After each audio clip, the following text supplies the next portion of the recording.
இன்னும் சுமாராக 2 வாரத்திலே நானும் நீங்களும் புனித ரமலான் மாதத்தை அடைய இருக்கிறோம்.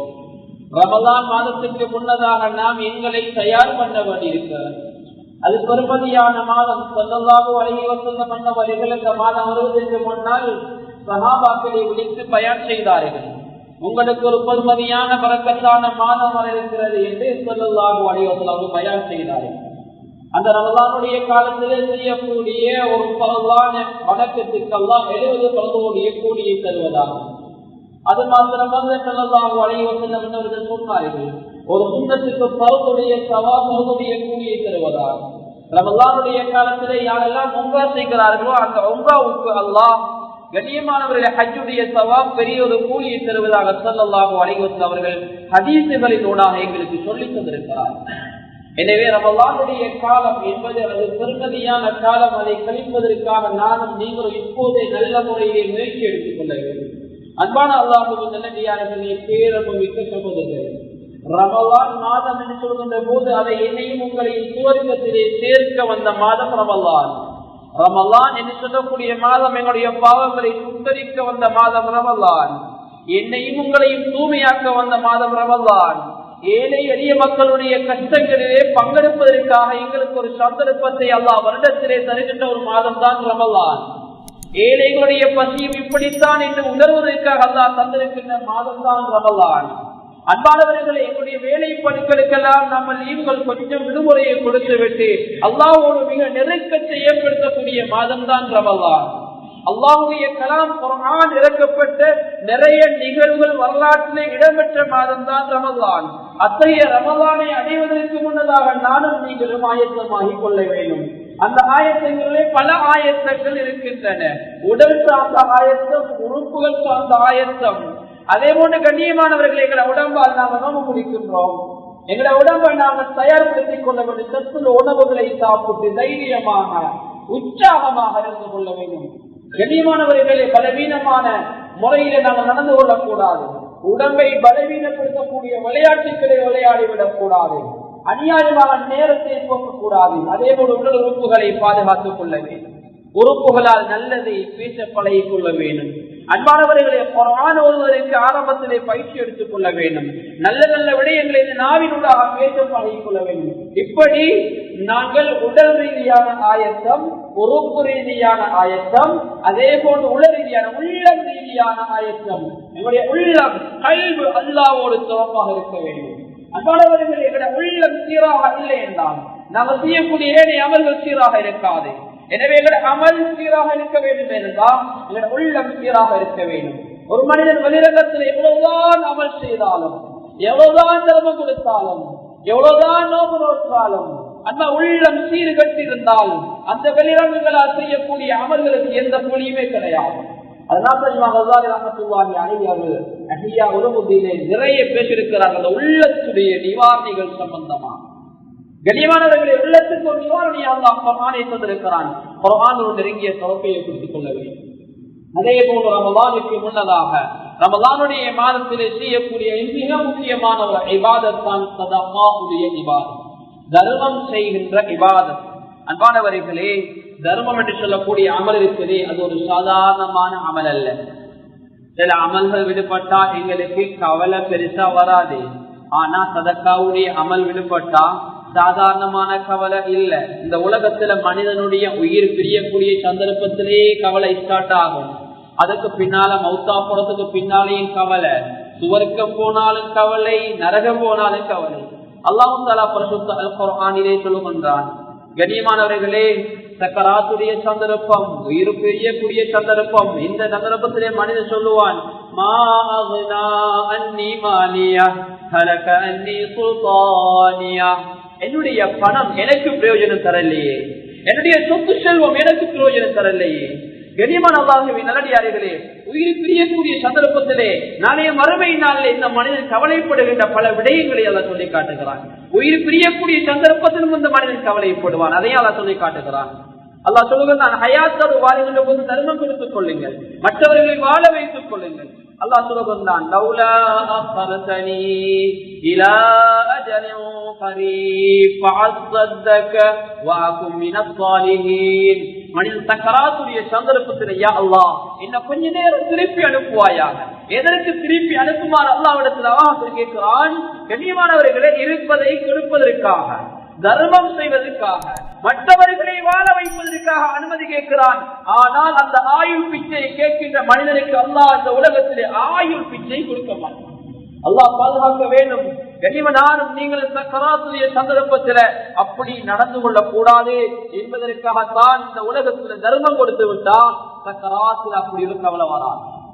சக்கராத்துடைய சந்தர்ப்பம் எங்கட பொருளாதாரம் ஒன்றுக்கு காட்டப்படும், அமல்களுடைய பெருமதி காட்டப்படும், மலக்குமார்கள் முன்னால் இறங்குவார்கள். கண்ணியமானவர்கள், இந்த சந்தர்ப்பத்தில் யாருமே யாருக்கு உதவி செய்ய முடியாது. அல்லாஹ் குர்ஆனிலே கேட்கிறார், இவருக்கு வைத்தியம் செய்யக்கூடியவர் யார்? இவருடைய உயிரை நாங்கள் பறிக்கப் போகிறோம், இவருக்கு உயிர் கொடுக்கக்கூடியவர்கள் யார்?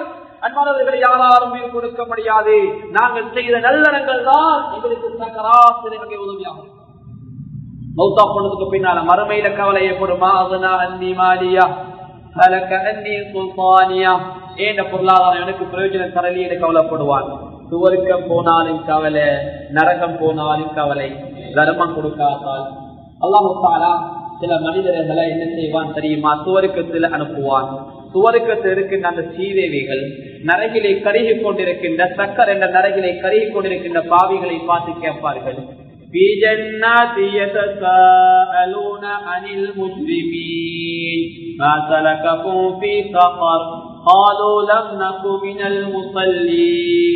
சக்கர் என்ற நரகத்தில் கருகி கொண்டிருக்கின்ற அந்த நரகவாதிகள் இந்த உலகத்திலே ஸ்ரீதேவியாக வாழ வேண்டியவர்கள் ஸ்ரீதேவி இல்லாமல் மூதேவியாக வாழ்ந்துவிட்டு அல்லாஹ் சொன்ன பிரகாரம் வாழாமல், அல்லாஹ் சொல்ல பிரகாரம் வாழாமல் வேறு அமைப்பில வாழ்ந்துவிட்டு அந்த மனிதன் மௌத்துக்கு பின்னால் கவலைப்படுவான். அன்பானவர்களே, அந்த சந்தர்ப்பத்திலே நல்லடியார்கள் சுவர்க்கத்தில் இருக்கின்றவர்கள் கேட்பார்கள், உங்களை சக்கர என்ற நரகத்திலே நுழைவைத்தது எது என்று கேட்பார்கள்.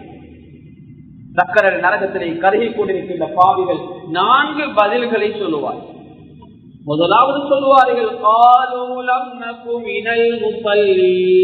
நாங்க சொல்ல இல்ல, இதனால சக்கர என்ற நரகத்தில கருகி கொண்டிருக்கிறோம் என்று சொல்லுவார். இரண்டாவது சொல்லுவார், ஏழை எளிய மக்களுக்கு உணவு கொடுக்கல, மற்றவருடைய பொருளாதாரம், எங்களுடைய பொருளாதாரத்துல மற்றவர்களை வாழ வைக்க இல்ல, எங்கட வீட்டுக்கு எத்தனையோ பேர் வந்தார்கள், எங்கட கதவு திறப்பட இல்லை, பசி பசி எத்தனையோ பேர் கத்தினார்கள், அவர்களுக்கு நாங்க பதில் கொடுக்க இல்ல, எத்தனையோ பிள்ளைகள் ஓத பணம் இல்ல, படிக்க பணம் இல்ல, வைத்தியத்துக்கு பணம் இல்லை என்று கெஞ்சினார்கள், நாங்க அந்த தர்மம் கொடுக்க இல்லை. கண்ணியமானவர்களே, தர்மம் கொடுக்காதாலையும் இன்னைக்கு நரகத்தில் இருக்கிறோம் என்று சொல்லுவார்கள். மூன்றாவது சொல்லுவார்கள்,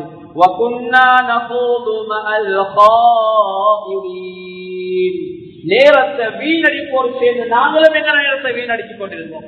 எங்களோட நேரம் தஸ்பீஹ்ல கலியே இல்ல, எங்களோட நேரம் குர்ஆன் திலாவத்துல கலியே இல்ல, எங்களோட நேரம் பள்ளியோட கலியே இல்ல, எங்களோட நேரம் குர்ஆன் நல்ல நல்ல விடயங்கள்ல கலியல் என்று நாளைய கியாமத்துடைய நாளையில இந்த மனிதன் சக்கர நரகத்துக்கு போனதுக்கு பின்னால் இந்த 4 பதில்களை சொல்லுவார். நஊது பில்லாஹ், அல்லாஹ் பாதுகாக்கும். எனவே கனிமன் அல்லாஹ்வின் நல்லடியார்களே, அந்த வகையில சதகா என்ற ஒரு முக்கியமான ஒரு இபாதத் அல்லாஹ் தந்திருக்கிறான். அது விடுபட்டா சக்கராத்திலையும் கவலை, மறுமையிலையும் கவலை, சுவர்க்கம் போனாலும் கவலை, நரகம் போனாலும் கவலை. அன்பானவர்களே, நரகவாதிகளுக்கும் கவலை இருக்கும். நான் தர்மம் கொடுத்திருந்தா இன்னைக்கு இங்க இருக்க வேண்டிய நிலைமை ஏற்பட்டிருக்காது என்று கவலைப்படுவார். அன்பானவர்களே, எனவே தர்மம் கொடுக்கின்ற அந்த வணக்கத்தை நாங்க பழக்கத்தில் ஏற்படுத்திக் கொள்வோம். ரமலானுடைய காலங்களை கொடுக்கக்கூடிய தர்மம் ஏனைய காலங்களை கொடுக்கக்கூடிய தர்மத்தை விடவும் ஏற்றமானது, சிறந்தது. ஸல்லல்லாஹு அலைஹி வஸல்லம் சொன்னார்கள், யார் ஒரு மனிதன் ஒரு நோம்பாளியை நோம்பு திறக்க ஏற்பாடு பண்ணுவாரோ அல்லாஹு தஆலா நோம்பாளுடைய கூலியை போன்று அதே கூலியை அல்லாஹ் அந்த ஏற்பாடு பண்ணியது கொடுக்கிறான். அவர் தண்ணீர் மூலமாக ஏற்பாடு பண்ணியிருக்கலாம், அல்லது கஞ்சி மூலமாக ஏற்பாடு பண்ணியிருக்கலாம், அல்லது ஈத்தப்பன வேற இதர வேலைகள் மூலமாக ஏற்பாடு பண்ணியிருக்கலாம். எந்த அமைப்புல அவர் அந்த ஏற்பாடை பண்ணுகிறாரோ அல்லாஹ் அவருக்கு முழுமையான கூலியை கொடுக்கிறான். அன்பானவர்கள், எங்களுக்கு ஒரு சந்தர்ப்பம் வந்திருக்கிறது. ரமலானுடைய காலம், மாஷா அல்லாஹ், எங்கு பரக்கத்தாக நிறைய விடயங்களை செய்யுங்க. பள்ளியினூடாக மாஷா அல்லாஹ் நிறைய வேலை திட்டங்கள், பள்ளியுடைய வேலை திட்டம், பள்ளிக்கு தேவையான இதர வேலை திட்டங்கள், அநேகமான வேலைகளை மாஷா அல்லாஹ் நீங்க எல்லோரும் ஒற்றுமையாக செய்து கொண்டிருக்கிறீர்கள். அதே போல் நன்மைகளோடு நன்மைகள் போட்டி போட்டு செய்யக்கூடிய ஒரு மாதம் தான் முன்னுக்கு வர இருக்கிறது. 2 கிழமையில பெருமதியான மாதம், குர்ஆன் இறக்கப்பட்ட மாதம், சைத்தான்கள் விலங்கிடப்பட்டிருக்கின்ற மாதம், சுவருக்கு ஒவ்வொரு நாளும் வரவழைக்கப்பட்டிருக்கின்ற மாதம், அல்லாஹ் என்னை உங்களின் சீதேவியாக ஆக்குவதற்கு தந்திருக்கின்ற சந்தர்ப்பம் தௌபாவுடைய மாதம் என்பவர்களே. எனவே அந்த மாதத்துல சதகாவுடைய அமல்ல மிக முக்கியமாக எங்களுக்கு தெரியும், எங்களோட பகுதிகளில் கஞ்சி கொடுக்கிறதுக்குரிய ஏற்பாடு இந்த பள்ளியினூடாக மாஷா அல்லாஹ் பழமையாக நீங்க தெரியும்.